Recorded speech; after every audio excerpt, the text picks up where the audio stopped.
नमस्कार श्रोते हो, दीपक रेगे कथाकथन चॅनलवर तुम्हा सगळ्यांचं मनापासून स्वागत. श्रोते हो, आज तुम्ही ऐकणार आहात मोहना कारखानीस यांच्या जाईचा मांडव या कथासंग्रहातली कथा. पण श्रोते हो, तत्पूर्वी तुम्ही जर आत्ता चॅनलवर पहिल्यांदा आला असाल किंवा अजूनपर्यंत तुमच्याकडनं चॅनल सबस्क्राईब करणं झालं नसेल तर एकच विनंती करतो, कृपया चॅनल सबस्क्राईब करा. ऐकूया श्रोते हो, मोहना कारखानीस लिखित रानफूल. सकाळची गडबडीची सगळी कामं आटोपली आणि मस्त कडक कॉफीचा जायफळ भरला वाफाळता मग घेऊन मी गच्चीतल्या माझ्या आवडत्या खुर्चीवर विसावले. पुऱ्या दिवसातला हा माझा सर्वोच्च आनंदाचा क्षण, अगदी माझा एकटीचा. सकाळची उन्हं नुकतीच चढू लागलेली. पूर्वेकडून मंद वारा सुटलेला. वाऱ्यावर डोलणारी आजूबाजूला वाढलेली तुरळक तुरळक हिरवीगार झाडं, त्यांची हिरवाई डोळ्याला थंडावा देणारी. ताज्या स्वयंपाकाचा आणि हातातल्या कॉफीचा वास नाकातून शिरून मनाचा ताबा घेत होता. कुठून तरी रेडिओवरून मस्त धुंद करणारी गाणी कानावर पडत होती. माझी बाह्य इंद्रिय, डोळे, कान, नाक अशा तऱ्हेनं एक प्रकारची तृप्ती अनुभवत असताना माझं मनही कसं कोरडं राहील बरं, या तृप्तीत भिजल्याशिवाय. तेही बापडं साई लावलेलं. ह्यांना भरपूर खाऊ पिऊ घालून तृप्त करून कामावर पाठवलेलं, त्यामुळे तेही एक प्रकारचं समाधान साईसारखं तन्मनावर पसरलेलं. मी आणि माझं सुबकसं सुंदर घर सुखाच्या डोहात हळूवार डुबकी मारत होतं. छान, सुंदर, निवांत. खण खण हा आवाज तर या डुबक्यांचा नव्हताच. हा तर रुक्मिणीच्या कांकणांचा आवाज. त्या आवाजानं माझे अर्धवट निद्रेत असलेलं तनमन एकदम भानावर आलं. घरात मी एकटी नव्हते हे त्या क्षणापर्यंत मी विसरलेच होते. आमची रुक्मिणी माझी कामवाली बाई होती ना घरात, कामं आवरत. ती नुसती कामवाली बाई नव्हती तर माझा उजवा हातही होती.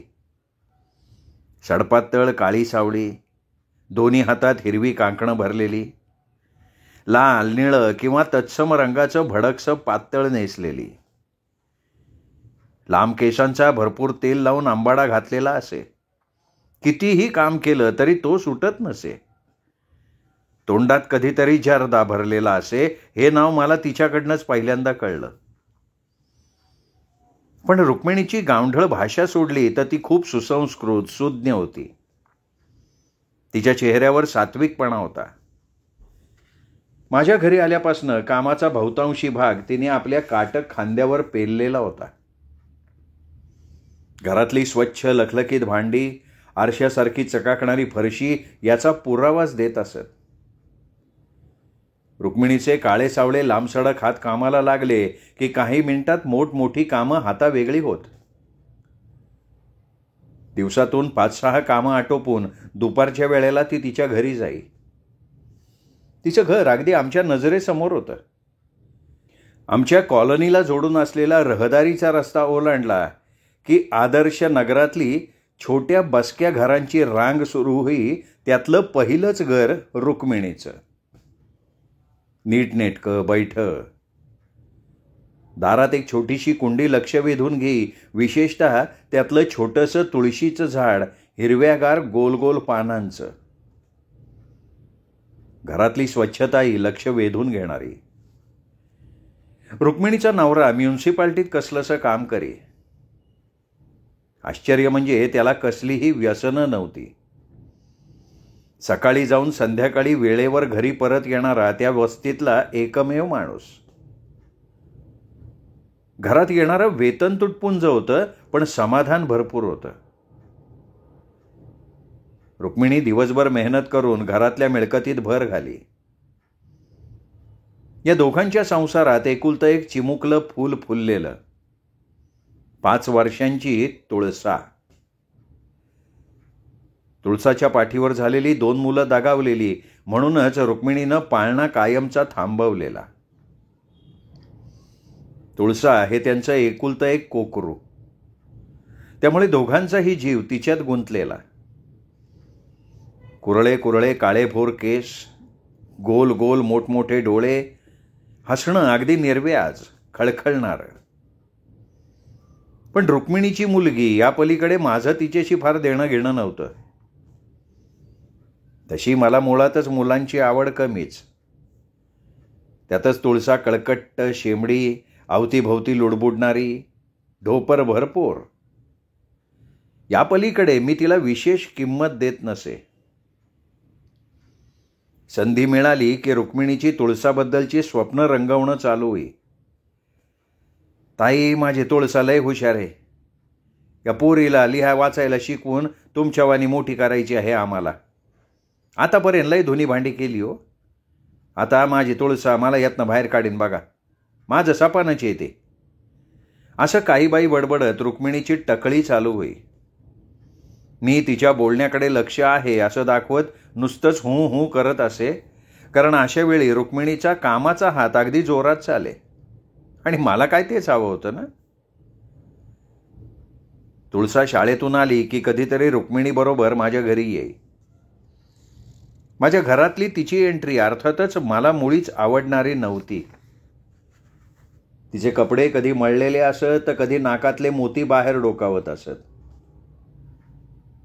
तिचं ते अवतीभोवती लुडबुडणं मला बिलकुल पसंत नव्हतं. ती आली की माझे उंची गालीचे मी गुंडाळून ठेवत असे. प्रत्येक उंची वस्तूकडे तिचं टक लावून बघणं मला नको वाटे. कोणत्याही क्षणी ती त्या वस्तू हातात घेते का काय असं वाटायला लागे. माझी मोठी शोकेस देशी परदेशी वस्तूंनी खचाखच भरलेली होती. त्यात अनेक प्रकारच्या शोभेच्या बाहुल्या, प्राणी, सॉफ्ट टॉईज मी शोभेसाठी मांडून ठेवलेले होते. यांनी चीन, जपान, केरळ, राजस्थान अशा कितीतरी ठिकाणाहून आणलेल्या अप्रतिम कारागिरी आलेल्या वस्तूंनी, फुलांनी घर सजलेलं होतं. या महागड्या वस्तूंना कोणी मळका हात लावलेला मला बिलकुल खपत नसे. शिवाय तिला कार्टून फिल्म बघायची भयंकर आवड होती. कधीतरी ती लाडीक आवाजात लाजत लाजत मला कार्टून लावायला सांगत असे. हे बघ तुळसा, ही माझी वेळ सिरियल बघायची आहे. आलीच आहेस तर मुकाट्यानं बस बरं बाल्कनीत जाऊन. तुळसाचा पडलेला हिरमुसलेला चेहरा बघायला मला वेळ नसे. मी अनेकदा रुक्मिणीला बजावून सांगितलं की तुळसाला वारंवार इथे आणलेलं ह्यांना अजिबात आवडणार नाही. मला माहिती होतं यांचं नाव घेतलं की रुक्मिणी घाबरून पुन्हा तिला इथे आणणार नाही. पण तुळसाला बरोबर घेऊन येणं रुक्मिणीला नेहमीच टाळता येत नसे. मग ही जोडी घरी आली की माझी डोकेदुखी सुरू होत असे. रुक्मिणी ज्या तऱ्हेनं तुळसाला अंजारे गोंजारे ते बघून तर माझी कपाळावरची शीर उडू लागे. तशी आमच्या लग्नाला 7 वर्ष पूर्ण झाली होती याच ऑक्टोबरमध्ये. अजून तरी घरातली टापटीप स्वच्छता उधळवणारी, विस्कटून टाकणारं या घरात कोणी आलेलं नव्हतं. सुरुवातीला आमची पंचवार्षिक योजना सक्सेसफुल झाली म्हणून मी हर्षभरीत झाले होते, कारण मला माझं स्वातंत्र्य पुरेपूर उपभोगायचं होतं. माझ्या करिअरला चांगलं वरच्या आलेखावर न्यायचं होतं. संसाराची घडी नीट बसवायची होती. आता ते सगळं साध्य झालं होतं. पण गेली 2-3 वर्ष काहीही प्लॅनिंग न करता सुद्धा कुणाची छोटी पावलं इथे उमटतील अशी शक्यता दिसत नव्हती. यांनी तर ते सगळं प्लॅनिंग माझ्यावर सोपवलेलं होतं. ते म्हणतही मला जवळ घेऊन, सई, माझी सगळी सुखदुःख तुझ्या सुखदुःखाशी निगडीत आहेत.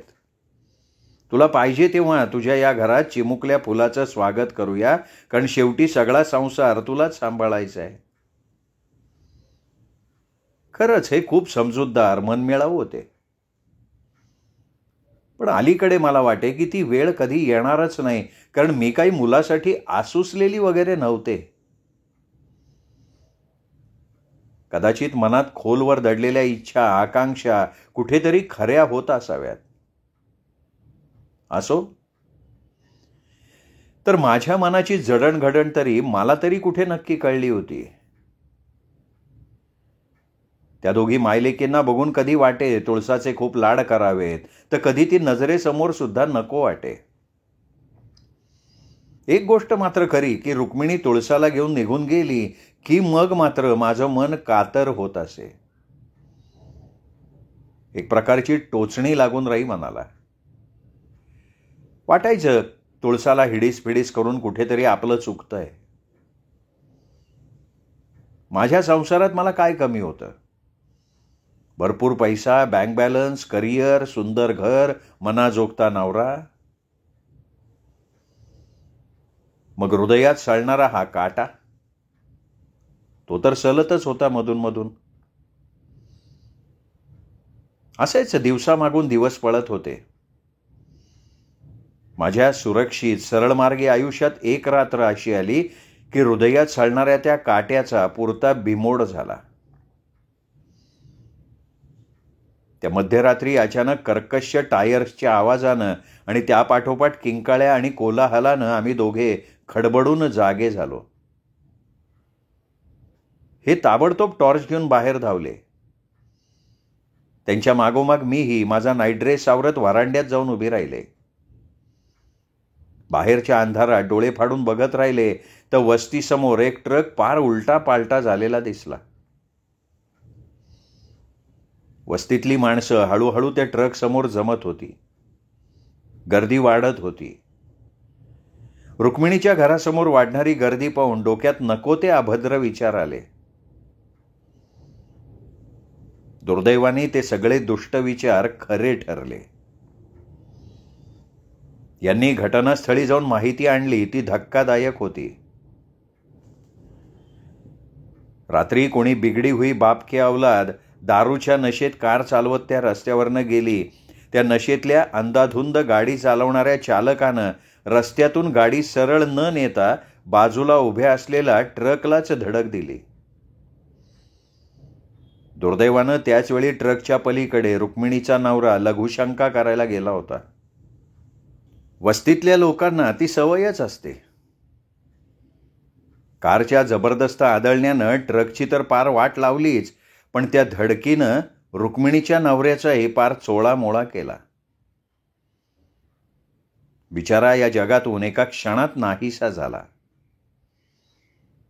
शरीराचे काही हिस्से इकडे तिकडे फेकले गेले. या भयंकर अपघातानं सगळ्या वस्तीवर प्रेतकळा पसरलीच, पण आमच्याही कॉलनीत दुःखाचं सावट उतरलं. कोणी कल्पनाही केली नसती असा भयंकर अपघात त्या रात्री घडला.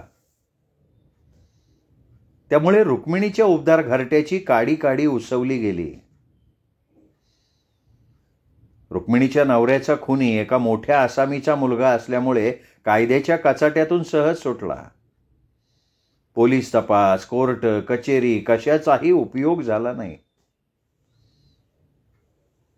रुक्मिणीचा मानसिक आणि आर्थिक आधार दैवानं एका रात्रीत हिरावून घेतला. मी तिला भेटायला तिच्या घरी गेले आणि त्या दोघींचे चेहरे बघून मला कमालीचा धक्का बसला. हृदयात कालवा कालव झाली. तुळसाच्या कोवळ्या चेहऱ्यावरचं पोरकेपण माझ्या मनाला मुळापासून हालवून गेलं. माझा वरवरचा कठोरपणा साफ विरघळून गेला.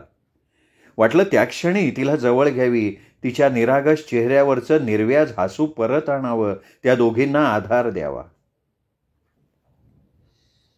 त्या विचारानं मी तुळसाच्या जवळ सरकलेही, पण मला जवळ येताना बघून ते कोवळं कोकरू अधिकच बावरलं, दचकून आईच्या मागे लपलं. ते बघून मलाच माझी भयंकर लाज वाटली. या सगळ्याला मीच जबाबदार ठरले होते. मीच तिला सतत टाकून बोलत आले होते.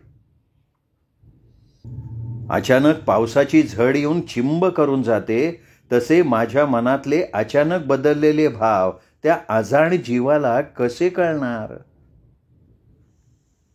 मी आतून हताश झाले. तरीही मी ठरवलं की या मायलेकींना सहारा द्यायचा, प्रेम द्यायचं. कोणतीही मदत देऊन कोणत्याही उपायानं त्यांच्या चेहऱ्यावरचं हसू परत आणायचं. रुक्मिणीने कामावर यायला सुरुवात केली आणि मी तुळसाला आवर्जून तिच्याबरोबर बोलवायला लागले. रुक्मिणी, अगं तुळसाला माझ्याकडे सोडलंस ना तरी चालेल. तिच्या शाळेला आधीच सुट्टी झाली आहे. मी शिकवीन तिला सगळा अभ्यास. मी तिला इंग्लिश शिकवू लागले. आमच्या स्वयंपाकघरात गोळ्या चॉकलेट्सचा शिरकाव व्हायला लागला. इतके दिवस बंदिस्त ठेवलेली खेळणी एक एक करून बाहेर पडायला लागली. तुळसा हळूच त्या खेळण्यांकडे बघून खुश व्हायला लागली. तिच्या निरागस चेहऱ्यावर दिसणारी एखादी हास्याची लकीरही मला खूपसा आनंद द्यायला लागली. दुसऱ्यांना, गरजूंना काही देण्यात आपल्यालाही किती आनंद मिळतो हे मला नव्यानं समजायला लागलं. असं जरी असलं तरी तुळसा माझ्यापासून खूप दूर होती मनाने. दोघींच्यामध्ये अजूनही दुराव्याची दरी कायम होती. तुळसाचा माझ्यावरचा राग पूर्णपणे गेला नव्हता हे मला जाणवत होतं. रुक्मिणीत न ओळखण्या इतका आमूलाग्र बदल झाला होता. पूर्वीची ती तरणी ताठी, बांधेसूद, चपळ रुक्मिणी जणू काळाच्या पडद्याआड गडप झाली होती. आता माझ्यासमोर होती ती केवळ हडकलेली, मंद, वयस्कर दिसणारी रुक्मिणी. तिच्या डोळ्यातलं चैतन्य लोपलं होतं. तिला बघताना मला रोज त्या खुनी नराधामाची चीड येई. समाजातल्या या अजब न्यायाची मला मोठी गंमत वाटे. श्रीमंत गरीब, उच्च नीच हा भेदभाव आपल्या समाजात, पुऱ्या देशात घट्ट पाय रोवून उभा आहे. त्याची पाळमुळं खोलवर रुजली आहेत. रुक्मिणीसारख्या असंख्य गरीबाबला हा अन्याय वर्षानुवर्ष सहन करतायत. मला वाटलं आपल्याकडून रुक्मिणीवर झालेला अन्याय दूर करण्याचा प्रयत्न करावा. रुक्मिणीचा नवरा तर परत आणता येणार नव्हता, पण तिच्यावर झालेल्या आघाताची तीव्रता थोडी तरी कमी करण्याचा प्रयत्न करावा आणि त्या दृष्टीनं माझे प्रयत्न मी चालू ठेवले. दुर्दैवानं रुक्मिणीवरच्या संकटांची मालिका एवढ्यावर संपायची नव्हती. रुक्मिणीची तब्येत खालावली होती. तिचा विसराळूपणा, भ्रमिष्टपणा वाढला होता. अनेकदा ती वस्तू तशाच ठेवून घरी निघून जात असे. त्या दिवशी सोमवार, आठवड्याचा पहिला दिवस असल्यानं मी जरा कामात बुडालेली होते. बाहेर रुक्मिणी काम करत होती. थोड्या वेळानं तिचं काम आटोपून ती मला जाते सांगून बाहेर पडली आणि दार लावल्यावर माझ्या लक्षात आलं रुक्मिणी तिचा पास तिथेच विसरून गेलेली होती. पास नसल्यामुळे उद्या कदाचित तिला कॉलनीत यायला अडचण झाली असती, म्हणून मी लगबगीनं पास घेऊन व्हरांड्यात गेले. बघते तर काय, रुक्मिणी रस्ता ओलांडून पलीकडे पोहोचली सुद्धा होती, कारण घरी तिची तुळसा वाट बघत होती ना. मी टाळी वाजवून तिचं लक्ष माझ्याकडे वेधलं आणि हातातला पास उंचावून दाखवला. तो पास बघून रुक्मिणीने हातभर जीभ बाहेर काढली आणि चटकन वळून परत यायला निघाली. रुक्मिणी रस्त्याच्या अर्ध्यावर पोहोचली असेल नसेल तेवढ्यात तिच्याच दिशेनं येणारा मालानं भरलेला एक ट्रक मला भर वेगात येताना दिसला. पुढे काय होणार मला कळलं आणि नुसत्या कल्पनेनं माझं अवसान गळालं. डोळ्यांसमोर अंधार पसरला. या अवस्थेत मी किती वेळ होते कोणास ठाऊक, पण शुद्धीवर आले तेव्हा माझ्याच खोलीत बेडवर पहुडले होते. पहिल्यांदा मला रुक्मिणीची आणि त्या पाठोपाठ तुळसाची आठवण झाली. त्या भयानक प्रसंगाची पुन्हा आठवण होऊन मी जोरात किंकाळी मारली. त्याबरोबर हे बाहेरून आत आले. त्यांना बघून मला थोडं बरं वाटलं. माझ्याजवळ येऊन माझ्या कपाळावर थोपटत ते म्हणाले, सई शांत हो, घाबरू नकोस. हे बघ, रुक्मिणीला फारसं लागलेलं नाहीये. तिला जवळच्याच दवाखान्यात ठेवलंय. पायाला फ्रॅक्चर आहे, बस इतकंच. पण पहिलं बघ तरी आपल्याकडे कोण राहायला आलंय ते. मी दरवाजाकडे बघितलं आणि मला आश्चर्याचा सुखद धक्का बसला. दरवाज्यात पडद्याला धरून गोड तुळसाची बालमूर्ती उभी होती. छान स्वच्छ होऊन, सुंदरसे कपडे घालून, हातात एक टेडी बियर घेऊन. मोठमोठ्या डोळ्यांनी माझ्याकडे एकटक बघत होती ती. तिला बघून माझं मातृत्व जणू उचंबळून आलं. मी चटकन बिछाण्यात उठून बसले आणि हात उंचावून तिला जवळ बोलावलं. माझे डोळे जणू प्रेमाची भाषा बोलत असावेत. ये राजा, अशी जवळ ये माझ्या. तुळसाला ती प्रेमाची भाषा कळली असावी. माझ्याकडे रोखून बघत ती हलकेच पुढे आली. हातातला टेडी बेअर तिने खाली ठेवला. मग लुटू लुटू चालत येऊन पटकन माझ्या कमरेला तिने मिठी मारली. त्या चिमुकल्या हाताने माझ्या मनातली बंद कवाडं खोलली. आनंदाचं कारंज थुईथुई नाचायला लागलं. मी पुढे होऊन तिला घट्ट हृदयाशी धरली. जणू काही या गोजिऱ्या रानफुलाला धरणीमातेनं आपल्या कुशीत घेतलेलं होतं. यांच्या नजरेत उमटलेला माझ्याविषयीचा अभिमान आणि जिव्हाळा मला त्यांच्याकडे न बघताही दिसला आणि तुळसाभोवतीची मिठी मी आणखीनच घट्ट केली. श्रोते हो, तुम्ही ऐकत होतात मोहना संजय कारखानीस यांच्या जाईचा मांडव या कथासंग्रहातली कथा रानफूल. ही कथा तुम्हाला आवडली असेल, त्यामुळे कथेचा व्हिडिओ लाईक करा, हाईप करा. ही कथा आपल्या कथाप्रेमी मित्रपरिवारात, नातेवाईकात, सोशल मीडियावर शेअर करा. आणि सगळ्यांना दीपक रेगे कथाकथन चॅनल सबस्क्राईब करायची विनंती माझ्या वतीनं करा. ही मी तुम्हा सगळ्यांना मनपूर्वक विनंती करतो. आत्ता वरती जो माझा फोटो दिसतोय, या फोटोला क्लिक केल्यानंतर चॅनल सबस्क्राईब करता येतं. हे सर्वांपर्यंत पोहोचवा. पुन्हा भेटूयात अशाच उत्तमोत्तम कथा ऐकण्यासाठी वारंवार दीपक रेगे कथाकथन चॅनलवर. नमस्कार श्रोते हो.